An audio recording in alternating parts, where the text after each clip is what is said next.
What's up, everybody, and welcome to another episode. Hit the like button, subscribe to my channel, and share the video. Hit the join button and become a member. Members get exclusive content. Hit the bell icon on my channel so that you'll receive a notification every time I drop a video, and you can go watch the video if you support my channel, like the video, and leave a comment. Let's get into it. This weirdo, this story, once again, takes us to High Desert State Prison. This is on C Upper Yard. I got out of the hole for the incident that happened on B Yard, on the 270 yard, where they had hit my cell, found some drugs, said that we had the CO woman bringing in, or the teacher behind the wall bringing in the drugs, took me to the hole, so now they put me on the 180 yard. This is now C yard. As I've said before, when I first went over there, I went to the cell with the young homie Mac from East Coast. And I only stayed there for a couple of weeks. I had no homies in the building. This was in 5 building. I had none of my homeboys over there, even though I had plenty of homies on the yard. Just none of them were in 5 block. Now, after I moved out of the cell with Mac, after a couple of weeks, I moved in the cell with this dude named Tennessee, Arkansas, or something like that. He was from one of those states. So he was a non-affiliate dude. Since he was a non-affiliate or whatever, I moved in the cell with him. He's from out of state. We called him by the name of the state that he was from, Tennessee or Florida, Alabama, something like that. Now, dude, again, he doesn't gangbang from any set out here in California, but he starts to hang out with the Long Beach car. Chicken Swoop, OG Chicken Swoop, rest in peace, from Long Beach. He's up there. I mess with Chicken Swoop. I mess with, we cool with the Long Beach car. So I'm messing with these dudes. This dude is with this car now. Again, same situation as I just said with the dude from Kitchen that was riding with the Watch car. You'd have thought old boy from Tennessee was from Long Beach. He's with them every day, working out with them, all that. They done took him, really Chicken Swoop, then took him under his wing. They took him under their whole wing, and they're hanging out with this guy.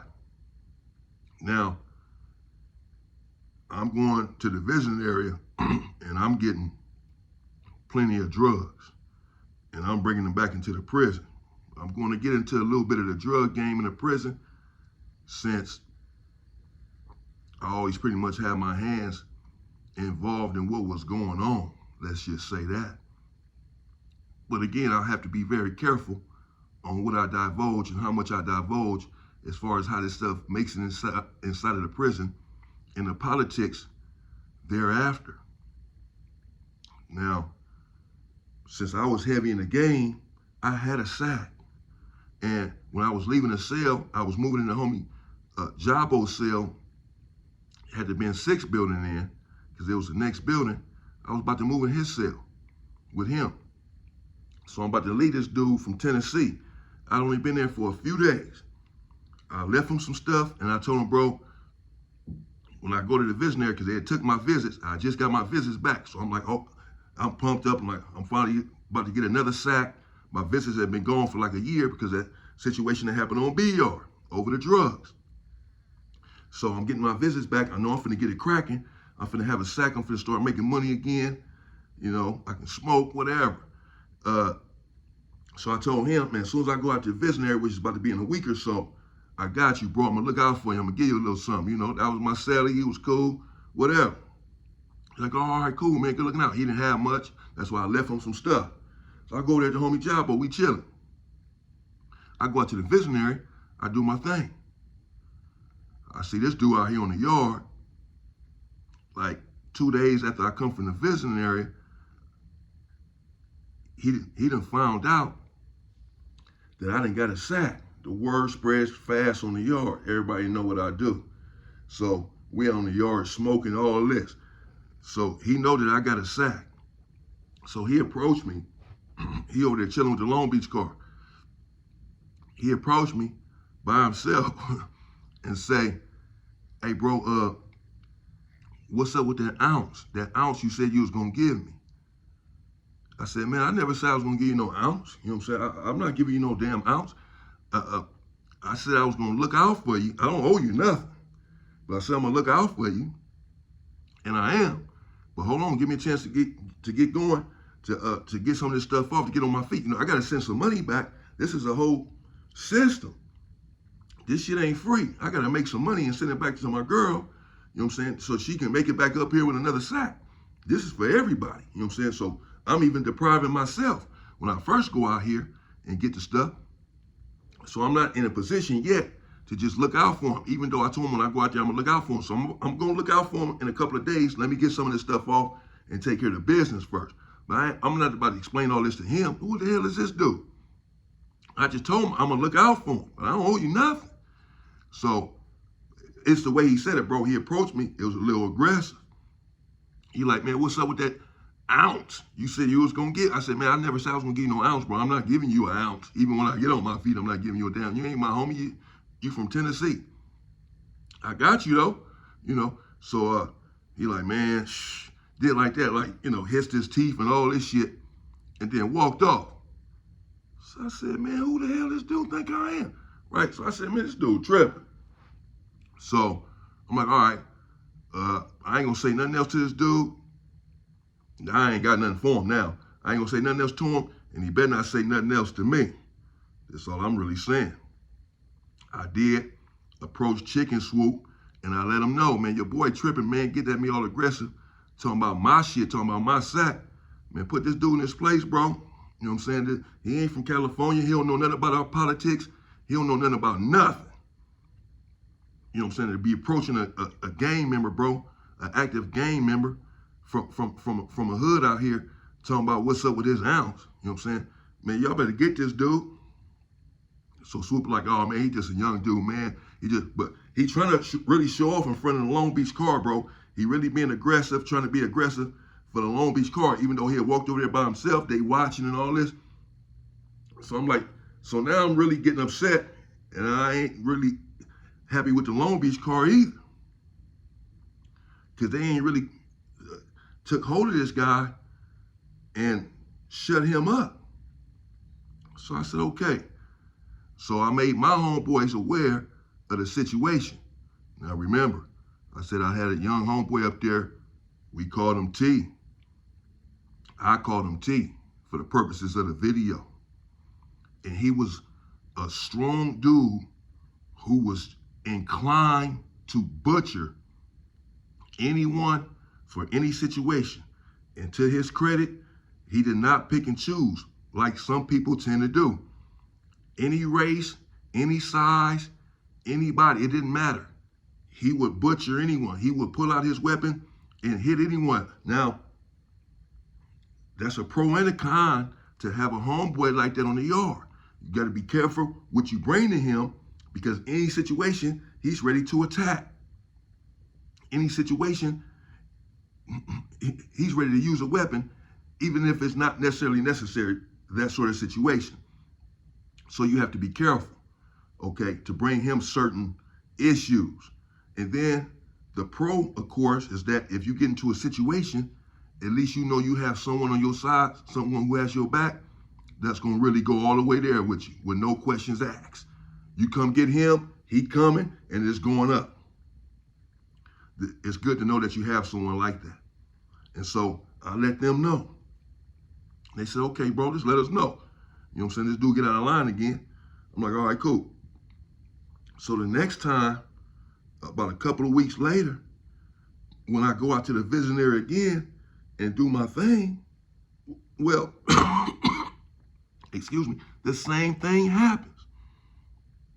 This dude approaches me on the yard once again and said, now I already said to myself, if this dude get at me crazy one more time, that's his ass. Now he come at me and he say, man, what's up now, bro? I mean, man, damn, I've just been waiting and waiting, right? That's all he said. I said, bro. He said, nah, bro. Like, I couldn't even get a word out. You know what I'm saying? He like, nah, bro. You know You know what I'm saying? I just been waiting. This dude, like I owe him, like he sent me some money or something for an ounce of weed that I have not given him. That's not what happened. I told him I'm gonna look out for him because we were Sally's. Man, I got you. I'm gonna give you a couple caps. We call it caps up in there. I'm gonna give you a couple. I'm gonna look out for you, man. I'm gonna smoke with you, maybe give you a little something so you can get some canteen in the cell. So you can get yourself a TV, get this and that. I'm just gonna look out for you. That's what I do. I look out for a lot of people. But you approaching me like I owe you and talking crazy and aggressive, and you from Tennessee? I don't give a fuck where you from, though. I'm not going for that from anybody, bro. But this dude done really lost his mind. So when he said that, he just been waiting and waiting, and essentially like he's fed up with the waiting. I said, all right, bro, all right, cool, man. And I walked away. Now, the only reason that I did not attack him in that very moment is because for some reason I did not have my thing. I don't recall why I didn't have my weapon on me, because normally I do. Everyone in High Desert has one on them, bro. It's better to be caught with it than without it in High Desert. I'm telling you, everyone on the yard has one at all times. Most of the people, I'm telling you. So normally I walked around with my thing. For whatever reason, I didn't have it at the time. Goon Squad hitting my cell because I got the sack on the yard. I'm going through all kind of stuff all the time. Every yard I hit, I was going through this. Just now in Centinela, Goon Squad hitting my cell. Anybody that tell you, looking for drugs and all of this stuff, weapons. So I was cautious at times, and in this moment, I didn't have my thing on me. Perhaps I had drugs on me and I'm worried about the police already hit me or whatever. I didn't have my thing on me. So I didn't attack him right then and there because this situation, it calls for a weapon. Because I'd already warned the guy and he's approaching me aggressively, and no one in High Desert, this is a level 4 180, fights, bro. Unless y'all homeboys and they just attacking you to get you up the yard and you haven't done anything that warrants or merits a weapon. Other than that, if it's an issue with someone else, another car, another race, it's weapons involved. It's weapons only. Well, I said, okay. I went and told my homeboys that was on the yard right then and there. I went and told T. I was hesitant to go tell T because I knew what his response was going to be immediately. Let's go attack him right now. I knew what he was going to say. But I went over there anyway, and I told T what went down. And I told the rest of the homies up there. And I said, man, this dude just approached me again. I told y'all this dude approached me again. I got to get him, bro. This dude, he done lost his damn mind. You know what I'm saying? He making me uncomfortable. You know what I'm saying? He approaching me about my sack every time I come back from the visiting area now. And talking about an ounce that I own and talking all aggressive. This dude got to get up out the yard. I'm uncomfortable in this yard now. So when I told T I ain't have my thing right then and there. T said, man, I got my thing. I knew he always has this thing. It's mandatory. He said, man, I got my thing right here. And he has easy access to it, bro. Quick draw, McGraw. And he said, I got my thing right here, man. Let's go get this fool right now, bro. This dude got us fucked. I'm like, man, no, hold up. The only reason that I'm going to stop you in this moment is because, just out of respect, I messed with the Long Beach car, bro. And he's sort of riding with them. They done took him under their wing. And this is what gave him the temerity, the audacity and unmitigated gall to approach me like I'm some sucker. It's because he's trying to impress these Crips, the Long Beach car. I see what's going on. I know what's going on already. But since I mess around with them, I do business with them, I hang out with them, I mess with a lot of the OGs from the past, and I mess with Chicken Swoop, I mess with some of the ones that's right here in the yard right now, I'm going to give them that level of respect and approach them first and let them know the situation and find out if they really riding with this dude or not. Because I'm finna attack this guy. And I need to know if y'all really got his back. Because if so, that means it's about to go up with y'all. So T said, okay. So for all the homies that wasn't on the yard, at that time we didn't have cell phones. Now something like that happens, we can just go right in the building, and even the homie that's in the same building in a different cell, I just call him on the cell phone and run everything down to him, and that'll be that. But at this time, we had to write kites, what we call kites, put some on a piece of paper, write it down on a piece of paper, and send it out. So we start sending the homies in the chow hall, or the homies that was in the same building with some of the other homies, and they would talk to them and let them know what happened, or we were sending kites to the homies that were in other buildings and let them know he just got into it with this dude on the yard. The homie's about to attack him. This the same dude that's riding with the Long Beach car, so we gotta have the Long Beach car and see if they riding with this dude or not. So that was the word that we sent out to all the Hoovers, to all the comrades. Bro, we gonna come out, we gonna holler at the Long Beach car. I'm gonna holler at them just out of respect, like I said, and let them know if y'all riding with this dude, it's about to go up then, because I'm finna get this dude. So let me know if y'all riding with him. You know what I'm saying? It's not a threat. I ain't being tough or nothing, bro. I need to know if they really got this dude back before I attack him. If I didn't have no respect for him, we just would have attacked him right there on the yard, and we won't give a fuck if y'all got his back or not. That wasn't the case. That's what the homie wanted to do. I said, no, we gonna holler at this dude, or we gonna holler at the Long Beach car. So when I came out a couple days later for yard, weapon in tow, when I first walk out the building, all my homeboys are right there in front of the building, strapped up. They look like they in unison, in form. They all look no nonsense. They don't want to talk about nothing, all right? I know that the dudes that are up here are very strong. So I feel safe and secure at all times. I have no worries, zero, even though we're hated. And so when I go out there, and the homie said, man, them dudes go over there. Let's go holler at them right now. That's all that was said. We already know what's up. Everybody already got their thing. You know what I'm saying? So we didn't say nothing else. They said, there they go right there. Let's go holler at these dudes right now. And as soon as I walked out the building, so I said, okay. And I ain't say nothing either. And we walked right over there. And I hollered at them. And I let them know, man, your boy done got out of line once again. And I let you know that if he disrespect me again, I was gonna bust his ass. And that's what's about to happen. So I just need to know, do y'all really got this dude back? Because now it's about to hit the fan. Or y'all just, playing around with him because y'all have an ulterior motive. Y'all got him carrying y'all knives and carrying y'all drugs and all that on his person and in his cell. He's just a scapegoat, a mule. Or is he really one of y'all guys? Let me know and let me know now. So they said, well, no, he's not one of our guys, bro. And we're not necessarily ready to go up against the Hoover car over this dude from Tennessee. And we respect you, bro.